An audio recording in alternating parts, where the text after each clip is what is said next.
Notre secours est dans le nom du Seigneur. Aujourd'hui, après le prologue d'hier, Matthieu 5, 6 et 7, ça va être le premier grand discours de Jésus, ce qu'on appelle le sermon sur la montagne. S'il y a un discours célèbre de Jésus, c'est bien celui-là. Donc ouvrez grand les oreilles, c'est à pleurer, tellement c'est beau.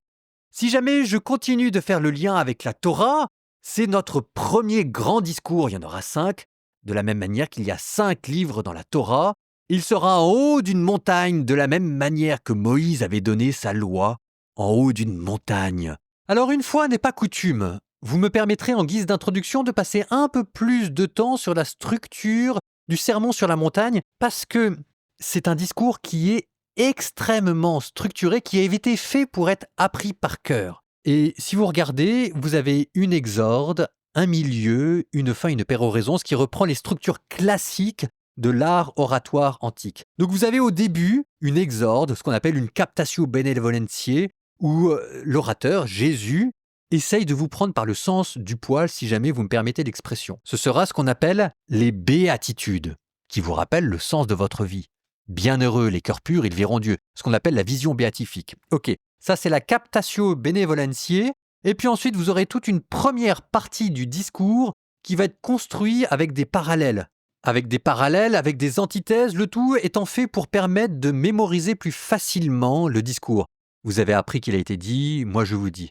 Dans ces 6 courts passages regroupés en 3 blocs, puis 3 blocs, vous verrez comment est-ce que Jésus radicalise l'ancienne loi, le décalogue, l'Ancien Testament, pour arriver jusqu'au cœur de ce qui fait la loi nouvelle, la pureté d'intention.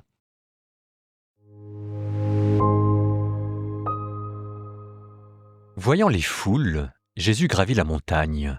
Il s'assit et ses disciples s'approchèrent de lui. Alors, ouvrant la bouche, il les enseignait. Il disait « Heureux les pauvres de cœur, car le royaume des cieux est à eux. Heureux ceux qui pleurent, car ils seront consolés. Heureux les doux, car ils recevront la terre en héritage. Heureux ceux qui ont faim et soif de la justice, car ils seront rassasiés. Heureux les miséricordieux, car ils obtiendront miséricorde. Heureux les cœurs purs, car ils verront Dieu. Heureux les artisans de paix, car ils seront appelés fils de Dieu. Heureux ceux qui sont persécutés pour la justice, car le royaume des cieux est à eux. Heureux êtes-vous, si l'on vous insulte, si l'on vous persécute, et si l'on dit faussement toutes sortes de mal contre vous à cause de moi. Réjouissez-vous, soyez dans l'allégresse, car votre récompense est grande dans les cieux. C'est ainsi qu'on a persécuté les prophètes qui vous ont précédés. Vous êtes le sel de la terre. Mais si le sel devient fade, comment lui rendre de la saveur? Il ne vaut plus rien, on le jette dehors et il est piétiné par les gens. Vous êtes la lumière du monde. Une ville située sur une montagne ne peut être cachée. Et l'on n'allume pas une lampe pour la mettre sous le boisseau, on la met sur le lampadaire, et elle brille pour tous ceux qui sont dans la maison. De même, que votre lumière brille devant les hommes, alors, voyant ce que vous faites de bien, ils rendront gloire à votre Père qui est aux cieux. Ne pensez pas que je sois venu abolir la loi ou les prophètes. Je ne suis pas venu abolir, mais accomplir. Amen, je vous le dis. Avant que le ciel et la terre disparaissent, pas un seul iota, pas un seul trait ne disparaîtra de la loi jusqu'à ce que tout se réalise. Donc, celui qui rejettera un seul de ces plus petits commandements et qui enseignera aux hommes à faire ainsi, sera déclaré le plus petit dans le royaume des cieux. Mais celui qui les observera et les enseignera, celui-là sera déclaré grand dans le royaume des cieux. Je vous le dis en effet, si votre justice ne surpasse pas celle des scribes et des pharisiens, vous n'entrerez pas dans le royaume des cieux. Vous avez appris qu'il a été dit aux anciens, « Tu ne commettras pas de meurtre, et si quelqu'un commet un meurtre, il devra passer en jugement. » Eh bien moi, je vous dis, tout homme qui se met en colère contre son frère devra passer en jugement. Si quelqu'un insulte son frère, il devra passer devant les tribunaux. Si quelqu'un le traite de fou, il sera passible de la géhenne de feu.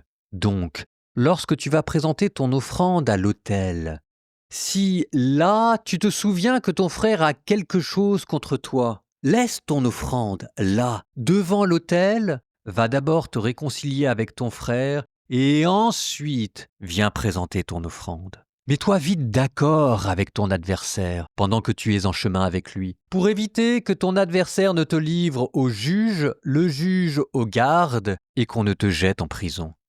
Amen, je te le dis, tu n'en sortiras pas avant d'avoir payé jusqu'au dernier sou. Vous avez appris qu'il a été dit, tu ne commettras pas d'adultère. Eh bien moi je vous dis, tout homme qui regarde une femme avec convoitise a déjà commis l'adultère avec elle dans son cœur. Si ton œil droit entraîne ta chute, arrache-le et jette-le loin de toi.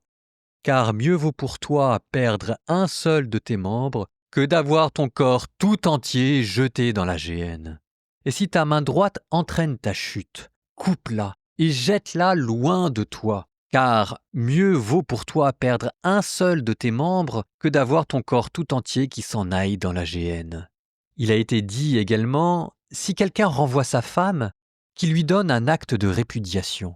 Eh bien moi, je vous dis, tout homme qui renvoie sa femme, sauf en cas d'union illégitime, la pousse à l'adultère. Et si quelqu'un épouse une femme renvoyée, il est adultère. Vous avez encore appris qu'il a été dit aux anciens, « Tu ne manqueras pas à tes serments, mais tu t'acquitteras de tes serments envers le Seigneur. » Eh bien moi, je vous dis de ne pas jurer du tout, ni par le ciel, car c'est le trône de Dieu, ni par la terre, car elle est son marchepied, ni par Jérusalem, car elle est la ville du grand roi. Et ne jure pas non plus sur ta tête, parce que tu ne peux pas rendre un seul de tes cheveux blancs ou noirs. Que votre parole soit oui, si c'est oui, non, si c'est non, ce qui est en plus vient du mauvais. Vous avez appris qu'il a été dit œil pour œil et dent pour dent. Eh bien moi, je vous dis de ne pas riposter aux méchants. Mais si quelqu'un te gifle sur la joue droite, tends-lui encore l'autre. Et si quelqu'un veut te poursuivre en justice, prends ta tunique et laisse-lui encore ton manteau. Et si quelqu'un te réquisitionne pour en faire 1000 pas, fais-en 2000 avec lui. À qui te demande, donne, à qui veut t'emprunter, ne tourne pas le dos. Vous avez appris qu'il a été dit « Tu aimeras ton prochain et tu haïras ton ennemi ». Eh bien moi, je vous dis, aimez vos ennemis et priez pour ceux qui vous persécutent, afin d'être vraiment les fils de votre Père qui est aux cieux, car il fait lever son soleil sur les méchants et sur les bons, et il fait tomber la pluie sur les justes et sur les injustes. En effet, si vous aimez ceux qui vous aiment, quelle récompense méritez-vous ? Les publicains eux-mêmes n'en font-ils pas autant ? Et si vous ne saluez que vos frères, que faites-vous d'extraordinaire ? Les païens eux-mêmes n'en font-ils pas autant ?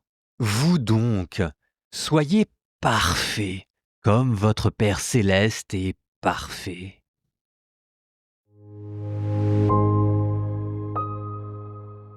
Bon, c'est tellement beau qu'on ne sait pas quoi dire.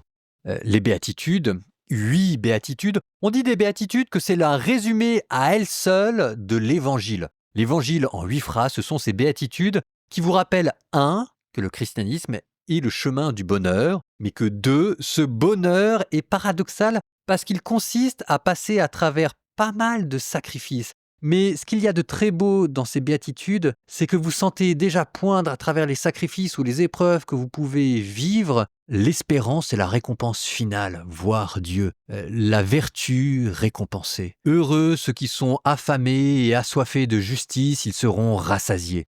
Enfin, je veux dire quand même, il n'y a pas une phrase qui a pris une ride. Si vous vouliez croire en Dieu, qu'est-ce qu'on vous dirait d'autre ? Donc ça, c'est les béatitudes. Le ciel vous est déjà donné. Et après, derrière, Jésus qui parle de vous à la manière des prophètes. Si vous voulez vivre à la manière de Jésus, vous êtes un prophète. C'est quand même extraordinaire, hein ? On n'en demandait pas tant. On n'en demandait pas tant, mais il y a une pureté dans le bien qui vous est proposé. Il y a une pureté dans le bonheur que Jésus vous laisse entreapercevoir.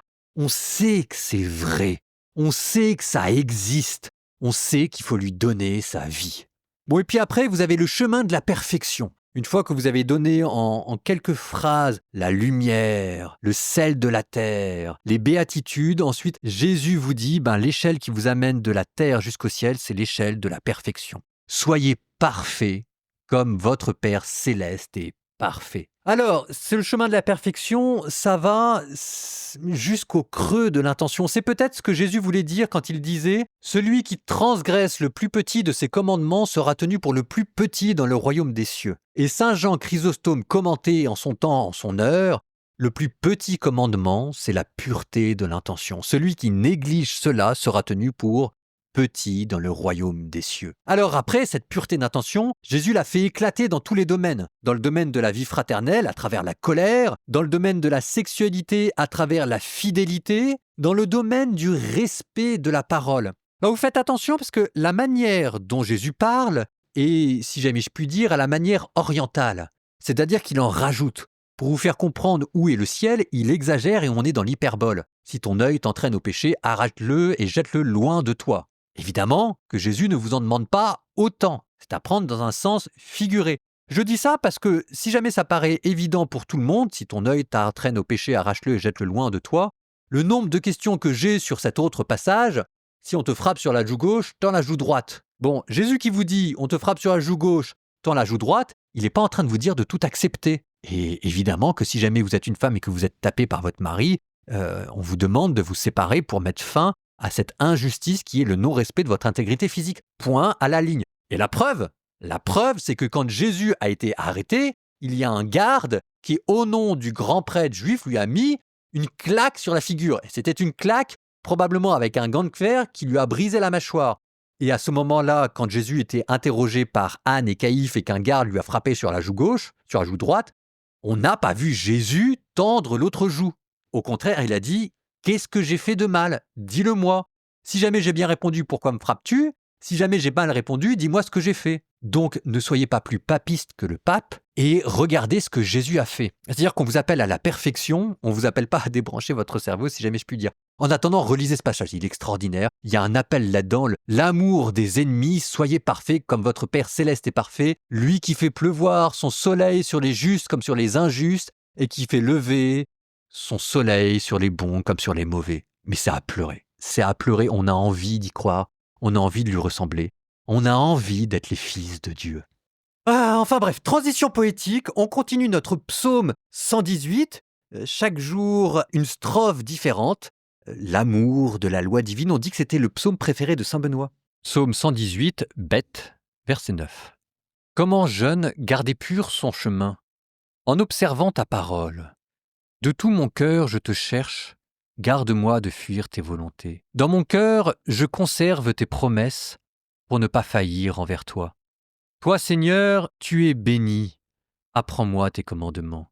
Je fais repasser sur mes lèvres chaque décision de ta bouche. Je trouve dans la voie de tes exigences plus de joie que dans toutes les richesses.